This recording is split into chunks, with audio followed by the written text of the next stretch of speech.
She threw it away playing baseball when she was 9 with only 2 pearls. This is the American writer Eudora Welty, reading from her wonderful short story, Why I Live at the P.O. So this is the next to smallest P.O. in the state of Mississippi. Ms. Welty is a gracious and charming lady who certainly doesn't deserve to be hit on by millions of internet users every day, yet that's what's been happening, and all because of a man she's never met. I have not met her. I have not spoken to her. I have not written to her. To tell you the truth, if I had known when I named the program that it was going to be my living for the next N years and that it was going to be sold all over the world, I'm not sure I would have named it Eudora, because I feel tremendously presumptuous now having appropriated someone else's name for, my computer program. I feel embarrassed about it, to tell you the truth. Steve Dorner and Eudora Welty are now digitally bonded forever. For Mr. Dorner wrote software which simplified email for desktop computers. Because he was a fan of Miss Welty's story, he named it after her. Without one moment's notice. So Eudora is now part of life on the internet. I heard that, sister. In a network of computers, it's not the MIPS and chips and whatnot that's most important. It's what goes on between the people using them that makes them really powerful. A reminder from Sun Microsystems, proud to support this PBS program.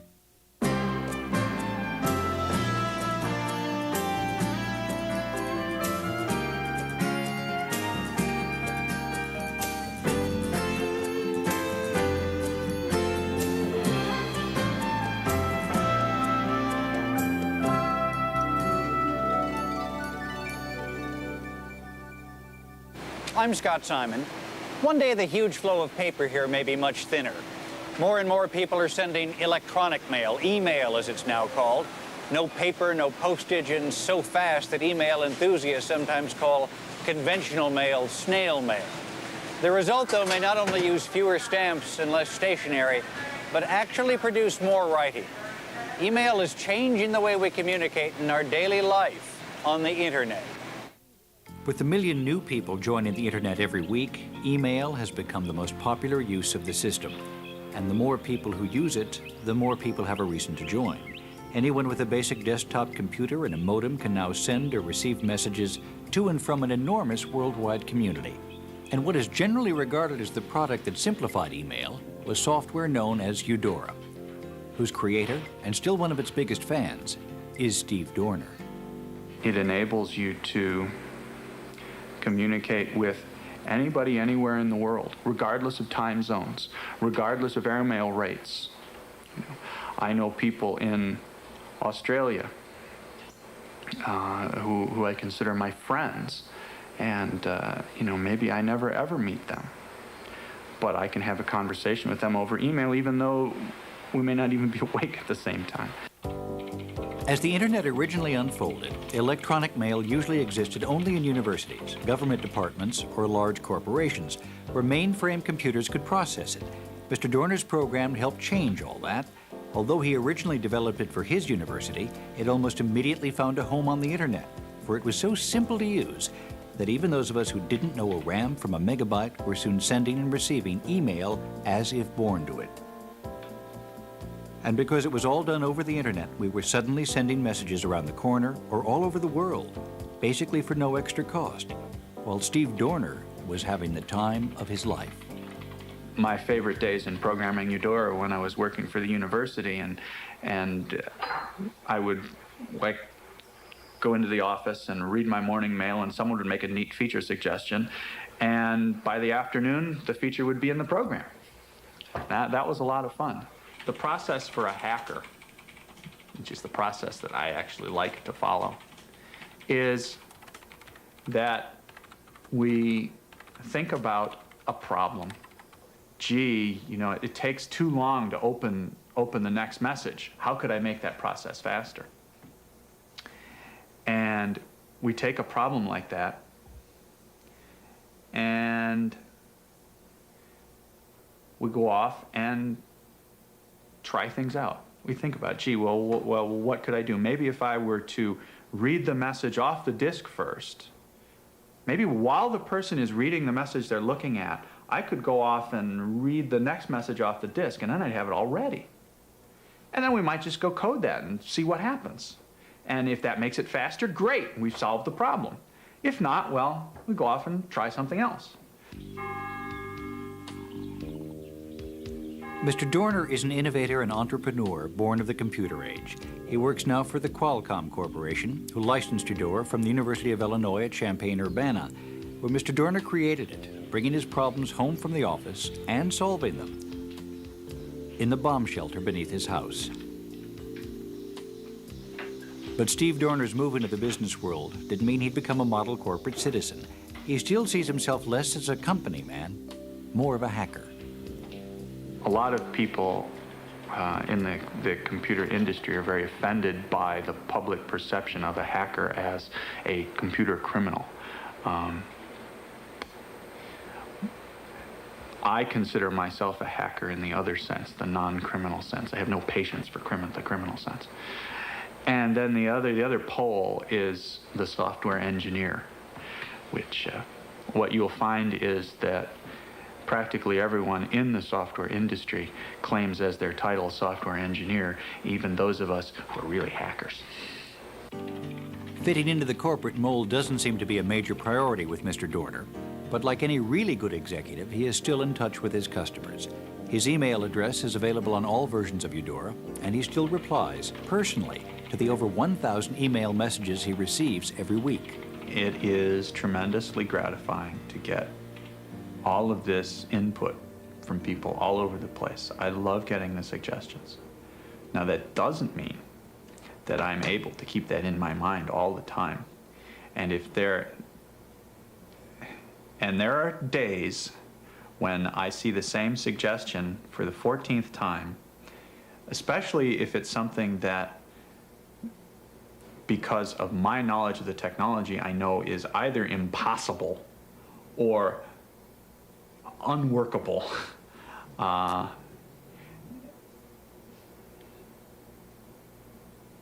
Or if the suggestion is presented in such a way that the implication is that I'm a total idiot because I'm not doing it already. Sometimes I can get annoyed. It happens. But I try always to remind myself that people are doing me a favor when they give me feedback. And really, so much of Eudora,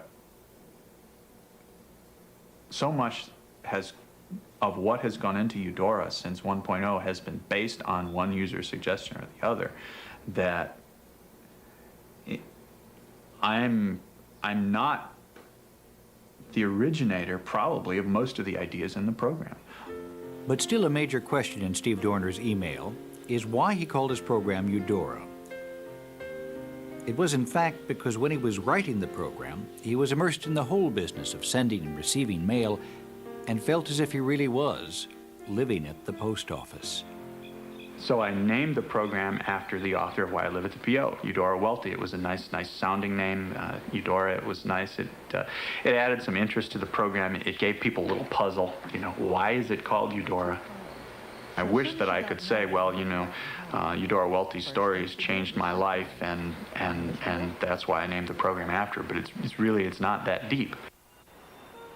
Like the internet itself, email relies on its own rules, its own social conventions. Which brings us here to Silicon Valley, California, and the home of writer Virginia Shea, known to many as the Miss Manners of cyberspace. I have to admit, it's not my favorite thing to be called, although I'm certainly not offended by it. I'm flattered by it because I really admire Miss Manners a lot.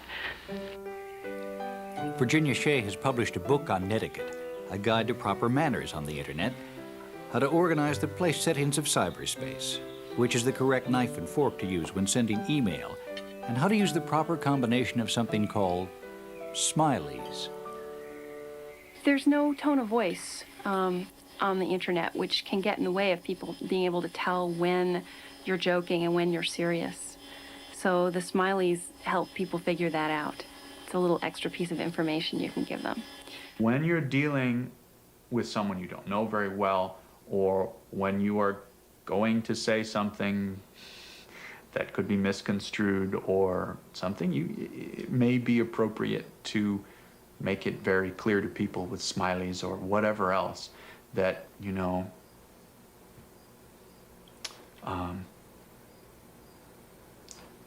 you don't necessarily mean to rip their hearts out. So the basic smiley is this.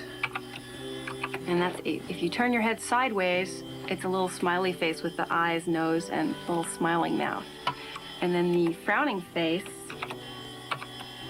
is that. So that's kind of like saying bummer or too bad. And the winky face, you use the semicolon and the nose and the smile.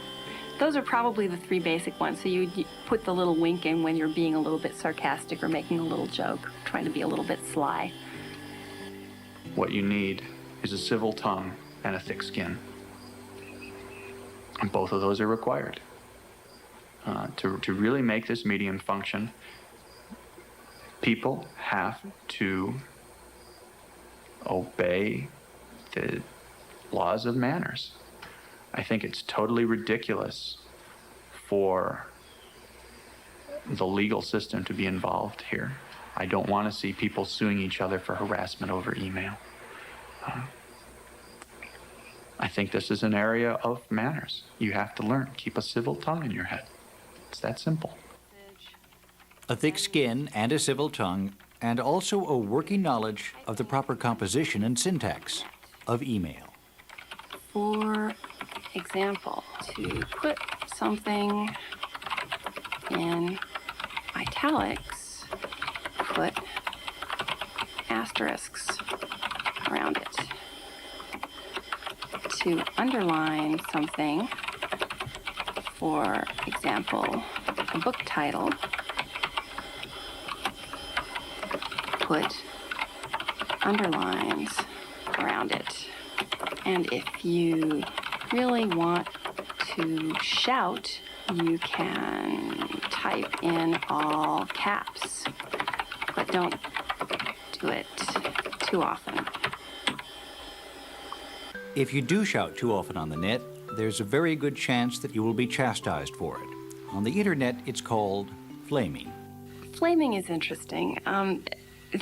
Well, first of all, different people define flaming differently. Some people define a flame as an abusive or, verbally abusive message.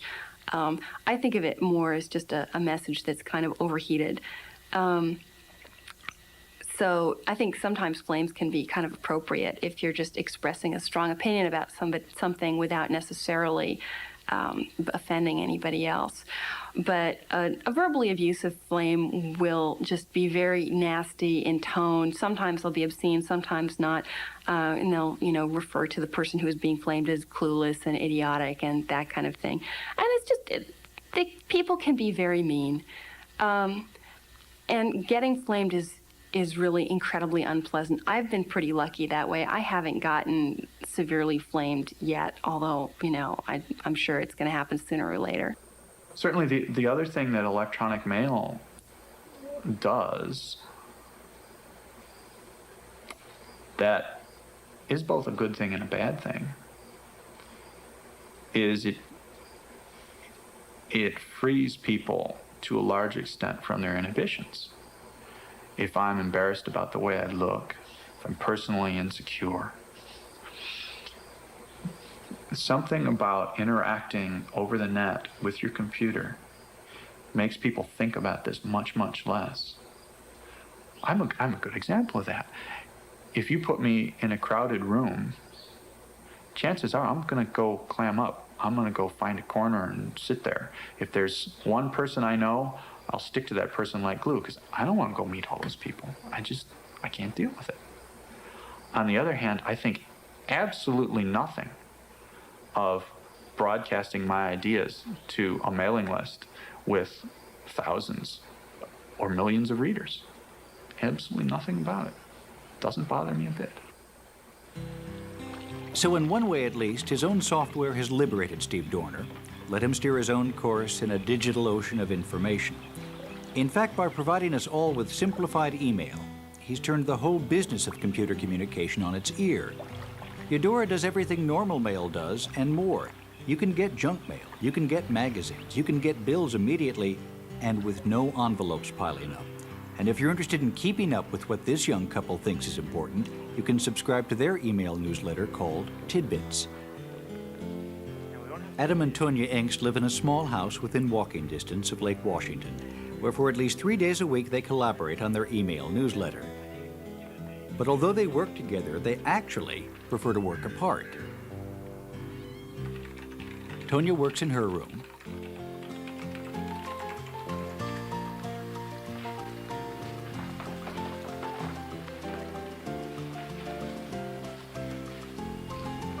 And Adam works in his room. When they need to communicate with each other, Adam sends Tonya an email message, all the way from here.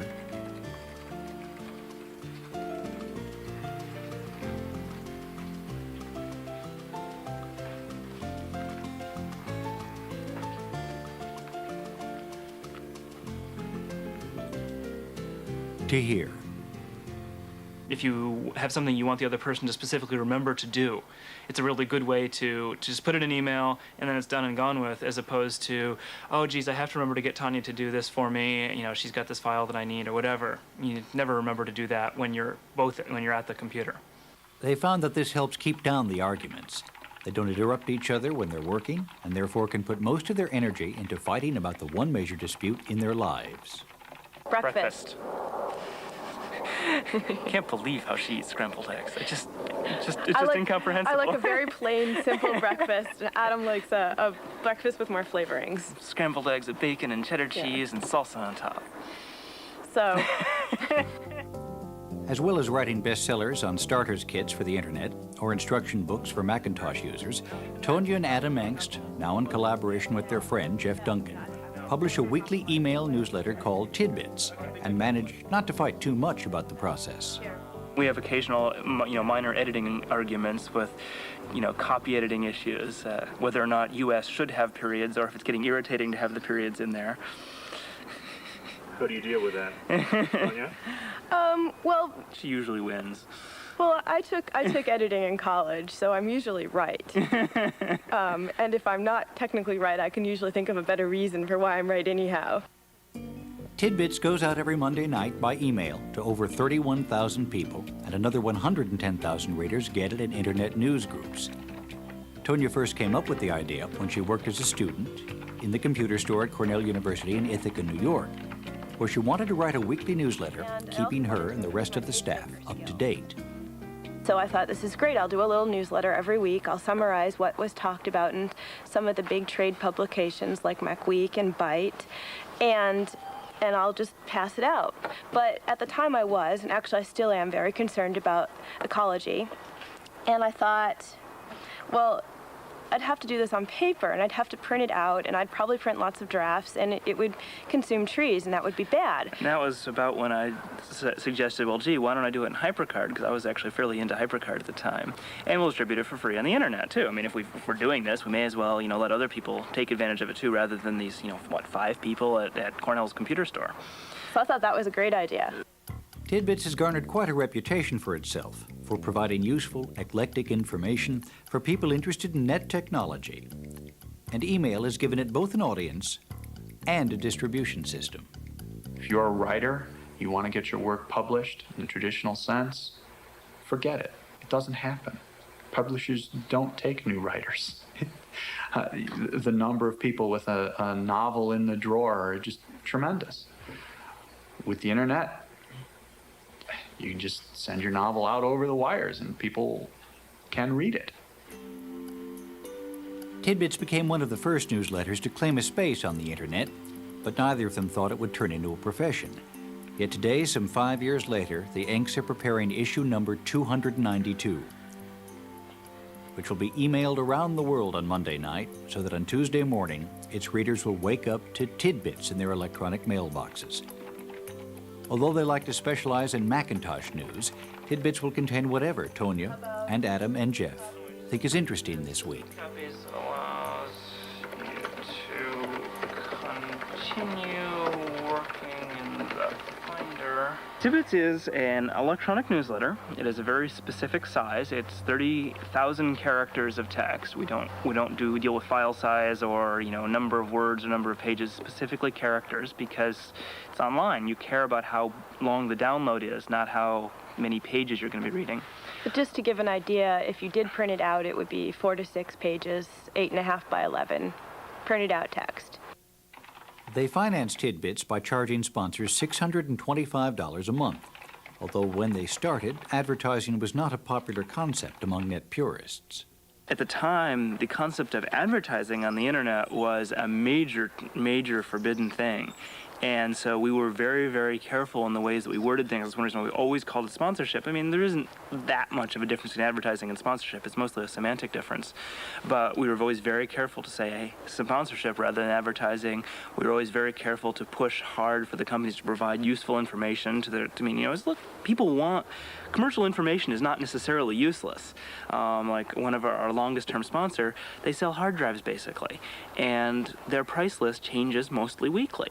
So putting that up for people who want hard drives and want the latest and greatest price because they drop all the time, that's a real useful service. So, it can be commercial, but we really, really pushed to make sure it was useful. And as the debate about commercialization over the internet continues to rage, how does Steve Dorner react to people using email to make money? If I were selling you a car, I wouldn't expect to be able to garnish your wages because you drove the car to work. A lot of the hackers on the internet are closet randists, to tell you the truth, and believe very much in capitalism and libertarianism and wouldn't put myself wholly in that group, but I'm certainly a sympathizer.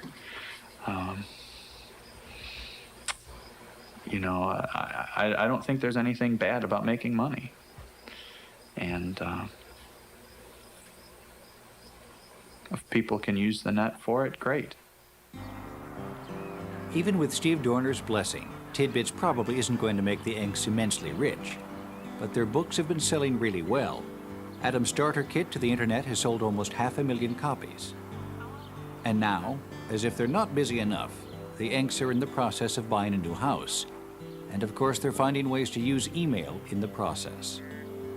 The house that we've made an offer on, we actually just, would only deal, we went and found a mortgage broker who did email.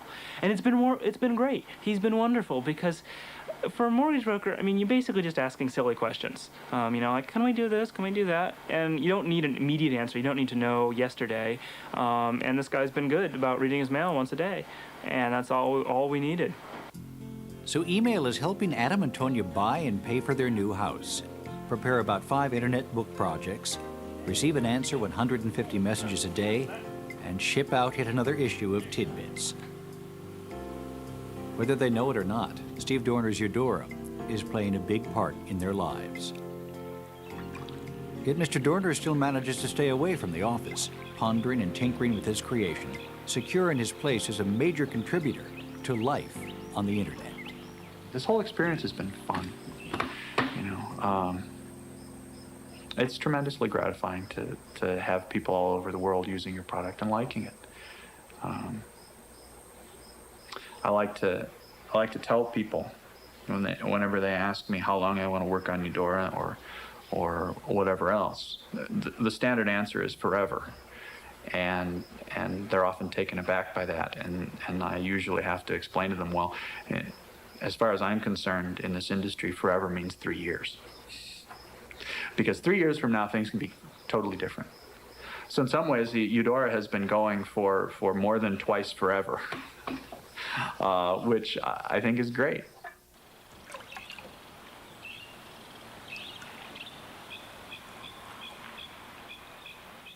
One of the things you'll quickly discover is that with email, people use all sorts of abbreviations. So you can begin by brushing up on your email jargon with the Beginner's Guide to Effective Email Jargon, like LOL, which means I'm laughing out loud at what you just wrote, or IMHO, which means in my humble opinion or in my honest opinion. Now, LIST with a Z is a directory of email discussion groups. LIST calls itself the world's largest directory of mailing lists by a long shot. Now, here's a site that's a lot of fun. It's called the Electric Postcard. You can email a postcard to a friend by choosing images from art, photography, or science. I'm going to select a painting by Monet, write a brief message, happy birthday, and it's on its way. The postcard is picked up at the Electric Postcard pickup window. We hope you'll drop by our site, where you'll find a lot more information about email, including links to everything you've seen. Here's where you'll find us, http://www.pbs.org. Until next time, I'm Scott Simon. In a network of computers, it's not the MIPS and chips and whatnot that's most important. It's what goes on between the people using them that makes them really powerful. A reminder from Sun Microsystems, proud to support this PBS program.